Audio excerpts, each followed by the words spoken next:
Hey everybody, Steven here, and today looking at the Onexplayer 2 controller connector or dock. They call this thing a connector, but I finally have my hands on this after waiting for 4 months. I got my device back in February with the first batches that went out after reserving it in November. So it's been quite a long process just to get this. I thought it was going to launch with the actual device, but it got delayed because they actually did a redesign. So it was going to be almost more of an angled shape, like a triangle, and I'm glad they went with this more rectangular look here. But let's go ahead and just talk about the unboxing process here, because inside the box you really just find the device itself and then the USB dongle for the 2.4 gigahertz receiver, and then you have the USB Type-C input on the bottom. On the front you will have the power button and then the receiver button here, so you press that to actually connect it to the receiver. I do like the clear look, so you actually get to see the internal components on the front here, and this will illuminate with a light, which is great. The other thing that you get with this is the covers, which I didn't even think about this, but the covers that actually will go in place of the controllers once you undock them from the screen here to protect the sides. So very nice touch. I like this. They are easy to actually just slide into position. But inside of the box you will find the connector, the USB dongle, the covers for the screen, and then the user manual. But looking at just sliding these in really quick, it is the same action that you have for the screen, just for the connector or the dock here. And this is all very similar to the Nintendo Switch, if you have one of those or if you've ever used it. And here the battery is what is going to power the controller. Once you slide these in, you see that it illuminates. So it not only illuminates the Joy-Cons here, but you do get that centerpiece that illuminates. And again, I like that look. Now with this, you will want to calibrate this. This is something where I just kind of like, all right, it should be easy enough. You just plug in the dock and then just get it going. Again, you're gonna need to calibrate this, because I actually booted up Doom Eternal and it didn't work properly with actually clicking the left thumbstick over to the right. So it does show it in the user manual how to do this. It's very quick and simple to do, but again, you're going to want to look at calibrating this first before you get going with any games. Before I go any further though, because I am going to showcase that here in a second, let's just talk about the specs really quick. Okay, so this is 120 grams for this, and then the measurements, it is 128.8 millimeters long, 60.6 millimeters wide, and 22.6 millimeters thick. The battery is a lithium battery, but the capacity here is different. It says it's 1600 milliamps on the user manual, but on the website it says it's 1200 milliamps. So with that, I'm assuming the user manual is correct on this, but they do say on the website you can expect 12 hours of battery life with this, which is really good. And the last thing I want to cover is that the USB receiver is 2.4 gigahertz, and this has 10 meters of distance where you still get that connection between the connector or the dock and the device. And when I plugged this in, it automatically connected, which is great. So you don't have to mess with anything. If you have any problems, you may have to like disconnect it and reconnect it, but hopefully you don't have any issues where that's needed.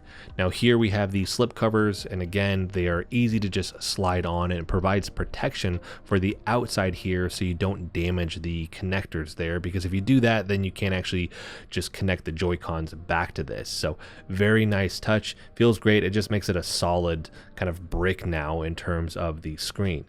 Once it's connected here, it won't just work by default because you've turned it on. It will connect by default, but it's not just going to work.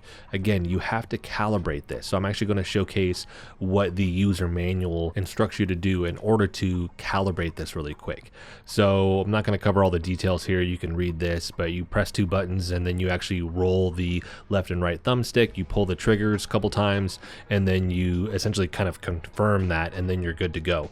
Let me showcase what happens if you don't do that. So as I mentioned earlier, pushing in the left thumbstick to the right, it doesn't do anything. It wasn't actually connecting or registering any type of input. And I should have known something was up, because in order to connect this, again, I plugged in the USB dongle, but I actually turned this off, turned it back on, and then kind of almost like forced it to work doing that. After that, looking at this problem, before I even looked in the manual, I undocked everything, I turned it off, turned it back on. I just went through various things like that to see if, hey, is anything gonna work? Maybe this is defective was my concern. But again, if you do get this, look at how you need to calibrate this first, because I didn't have any other issues with anything on this. It was literally just trying to push that left thumbstick into the right that was not registering. Everything else was fine. So with this, calibrate it first before you start to play anything. So to finish the video out, I'm going to show just a handful of games that I played to just see how this would run, and it runs really well. Again, once you've calibrated this, it feels like a regular controller. The only difference I think here would be the triggers for the Joy-Cons, and it's kind of one of my bigger complaints about the Onexplayer 2, and same with the AOK Zoe A1. They're big. It's just like a massive distance for actuation with this. So when you go to pull it, it's not as tight of a feeling as with an Xbox controller or PlayStation controller or the Steam Deck or the ROG Ally. So it just feels loose to me. Outside of that, in terms of the connection with this, it played great. I like the feel of everything. So it's all solid with that. Performance is really, really good. The thing with this, and I did a separate video like I mentioned earlier about this, I misread the IndieGoGo campaign. I thought you were going to get this with it. Actually, not even the dock. I actually thought that the Joy-Cons had batteries in them, so you would almost use it like a Nintendo Switch. But somebody made a comment on one of my other videos and said that that technology is proprietary to Nintendo, so that's the reason why they couldn't do it. So with this, they've come up with this connector or dock in order to kind of work around that. And I like the notion of it too, because again, if you don't want to play it when it's on the actual screen, you have this option. I think for a lot of people though, it's like you might as well just use an Xbox controller because that one feels so good with this. And this dock, normally it's $79 is what the website is saying. Right now it's $59. I paid $59 for it. I mean, that's an Xbox controller with this. So I guess that's kind of the catch-22 with this is, do you want an Xbox controller? You may actually already have one, so then you don't need to buy one at all. But is it worth getting the dock in order to essentially use it as this separate controller from the screen if you wanted to do that?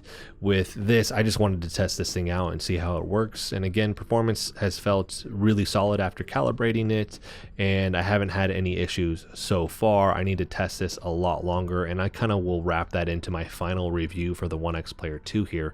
But this is unique amongst all of the other handhelds because of this feature. I haven't seen any other handheld that has this outside of course, of a Nintendo Switch, but I mean the new ones that are coming out that are Windows based, or obviously the Steam Deck. So here it separates itself from those other handhelds with this. And the Onexplayer 2 it's big. It's an 8.4 inch screen, and it is very, very heavy. So it gets very tiresome to hold this in that handheld position, where this is going to help with that quite a bit. So in regards to the price, I think that's really just dependent upon the person. And again, I've mentioned this on the channel before. I don't like to tell people what to do with their money, but you have two options here. You could buy this dock, or you could buy an Xbox controller.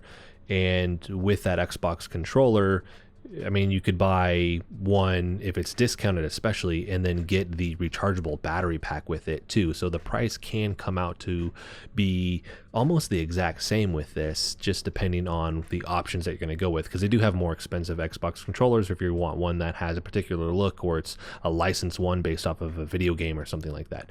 So with this, you have that side, hey, I'm just going to go ahead and buy the Xbox controller and I can get a case with it, or hey, I'm going to keep this connector, right, this dock. The downside here, I think, is there's no carrying case with this. So I mean, if you had an Xbox controller, you're going to want to get a carrying case for it most likely, right? And those are decently cheap. You can get those for like 10-20 bucks. The Onexplayer 2 came with a case when I bought mine with the little package deal that you could get off IndieGoGo, but it's not big enough to hold this, so you're going to have to find a different carrying case. And there are a lot of different options out there. It's just, will it actually fit?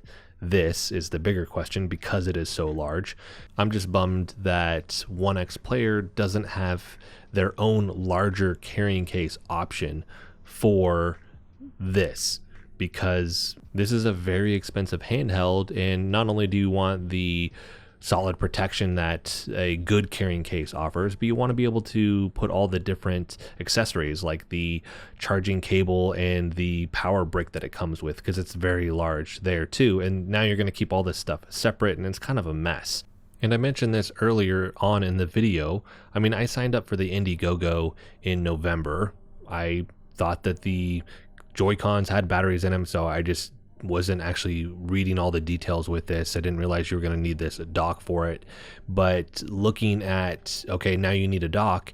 Well, you get it in February, you've signed up in November, but you don't actually get it in your hands until end of June, beginning of July.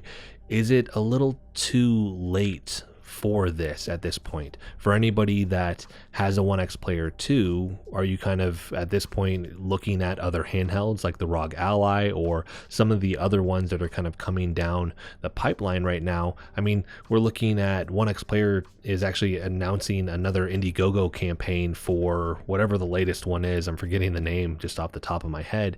And so now, are we just kind of moving on to the next thing? Again, this is unique because it has this dock with it, but I kind of feel like that was the big selling point, and you didn't even get it until about 6 months later. So that's kind of a big letdown with this. And with the turnaround of just these new devices coming out so quick right now, it's if you don't nail the launch, you're kind of forgotten, I think, at this point. But I really want to hear from everybody else. What do you think about this connector here with the Onexplayer 2? What do you think about the price? And what do you think about the launch of it coming kind of 6 months after the IndieGoGo campaign and about 4 months after people actually got the devices in their hands? Again, is it too little too late for the Onexplayer 2 Joy-Con connector here, with them just kind of missing the launch window? So again, I want to hear from everybody else on this. Let me know what you think in the comment section, and I will have a link for this in the description if you want to pick it up, if you have the Onexplayer 2 here. And if you have gotten it too, let me know what you think of the actual connector once you've spent a good amount of time with this. And so that's going to be it for this one, everybody. I hope you enjoyed the video. If you did, hit the like button for me. If you want to continue to follow along with all my content, hit the subscribe button. And as always, thanks so much for watching, and I'll see you in the next one.